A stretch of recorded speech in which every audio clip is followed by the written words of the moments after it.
La defensa rusa ha responsabilizado a la Fuerza Aérea de Israel del ataque a una base militar siria en la provincia de Homs. Los medios locales señalan que en el bombardeo hubo víctimas mortales. Por su parte, las autoridades israelíes evitan pronunciarse al respecto. El incidente tiene lugar en medio de la nueva polémica sobre el presunto uso de armas químicas en la nación. Victoria Aramburu, ¿qué tal? ¿Cómo estás? ¿Cuáles son las últimas informaciones en torno a este ataque? Bueno, se trata, como vos bien decías, de un ataque. Esta información fue difundida por el Ministerio de Defensa ruso. Fueron 2 cazas F-5 que atacaron a la base T-4, 8 misiles guiados, 5 de ellos, aquí estamos viendo específicamente dónde se localiza esta base aérea. Se presume que el ataque provino del Líbano, como decíamos, 8 misiles guiados, de los cuales 5 han logrado ser destruidos, pero 3 sí impactaron en la parte occidental de esta base aérea. Como vos bien decías, los medios informan de algunas bajas, de algunos muertos y también varios heridos, pero todavía es información sin confirmar. Hay un video que trascendió en las redes sociales de parte de este ataque. Ahí vemos un avión en el medio de la noche, claramente. Es un video que de repente no se puede identificar tan bien qué es lo que ocurría, pero obviamente es una prueba más. En simultáneo a esto hay que tener en cuenta también lo que ocurre, como vos bien decías, en Al-Mazazar. Es un medio de comunicación que ha trascendido un titular que decía que los rebeldes atacan a las tropas sirias mientras tanto, digamos, sin haber llegado a un acuerdo tras este fracaso en las negociaciones de paz. Esto ocurre en el norte de Homs y también en simultáneo ocurre este contexto que tiene que ver con las denuncias de los cascos blancos. Saben ustedes, esta organización que ha sido tan cuestionada, tan polémica y que, bueno, son especialistas en difundir videos, la verdad que muy impactantes, eso seguro. Ahora, de verídicos, eso sí está en duda. Estas son imágenes sin verificar y ellos hablan de, claro, ataques químicos, ¿no? Esta carta que se utiliza habitualmente. Pero, ¿sabes qué? Los médicos con los que logramos hablar, que trabajan en la zona, obviamente en una zona de muchísimo conflicto, hablan mucho más de pánico que de ataques químicos o de envenenamientos reales. Claro, la misma gente que vive en este lugar entra en pánico de acuerdo a estas versiones que circulan respecto de los ataques químicos y probablemente somatizan una situación que no ocurre en realidad, porque son los propios médicos los que dicen que los ataques químicos no pueden ser comprobados y que no están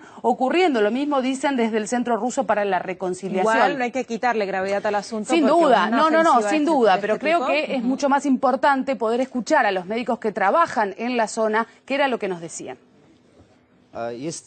El 13 de enero del 2018 a las 6 de la mañana aparecieron informes sobre un ataque con uso de sustancias tóxicas. Acabaron 6 personas en urgencias. El examen que les hicimos mostró que no tenían problemas con las vías respiratorias, pero que estaban asustados. Tomamos medidas para calmarlos. Utilizamos cuentagotas.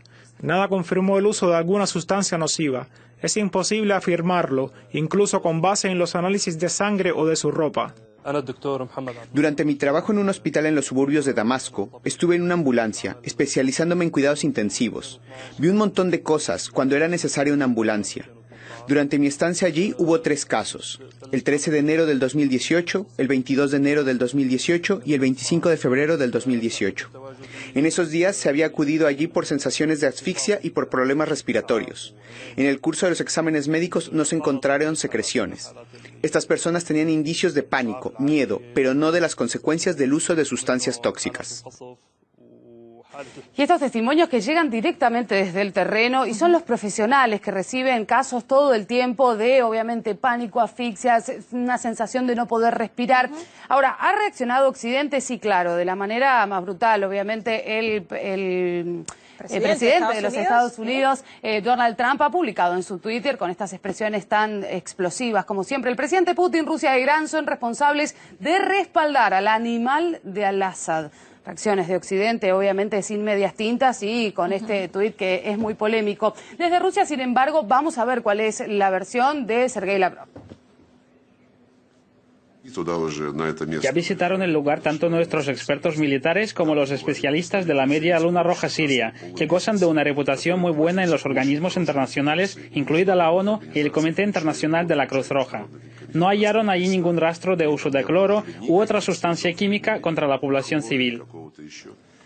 Y es Sergei Lavrov citando a los expertos, como bien lo podían escuchar, que también trabajan en el terreno, cosa que no es menor. Pero vale la pena decir que desde Rusia y desde Siria vienen advirtiendo de la utilización de esta carta, como decíamos, de los ataques químicos. Los intentos de Estados Unidos de acusar a las autoridades sirias del uso de sustancias tóxicas se basan en rumores. Esto viene de parte del Ministerio de Defensa de Rusia, pero el propio presidente ruso, Vladimir Putin, también se refirió a esto hace algún tiempo nada más, principios del mes de marzo. Sabemos de los planes de los radicales para escenificar el uso de armas químicas por parte del ejército sirio. Y no solamente Rusia lo dice, sino también desde Siria. Vamos a repasar lo que venía de parte del Ministerio de Relaciones Exteriores de Siria. Hemos recibido información de que los radicales de Ghouta Oriental planean simular el ataque químico. Ahora, las imágenes que llegan desde Ghouta, la verdad es que no tienen nada que ver con lo que acabamos de ver. ¿Cuál es la situación real? Estamos hablando de una situación de evacuación, de reconciliación, podríamos decir de alguna manera. Una batalla en esta localidad. Exactamente, gente que finalmente puede abandonar un lugar que ha sido un escenario de conflicto realmente terrible para ellos y para sus familias, y logran abandonarlo, logran huir para buscar de alguna manera un futuro mejor. Estas son las imágenes que recibimos de parte de Duma, y bueno, ustedes lo ven, ¿no? Gente abandonando de alguna manera pacífica este lugar que ha sido un escenario de conflicto tremendo. Sí, Victoria, muchas gracias por tu información. Te propongo profundizarla. Para ello tenemos preparado ya a nuestro experto Carlos Paz, quien es presidente del Frente de Solidaridad Europea con Siria.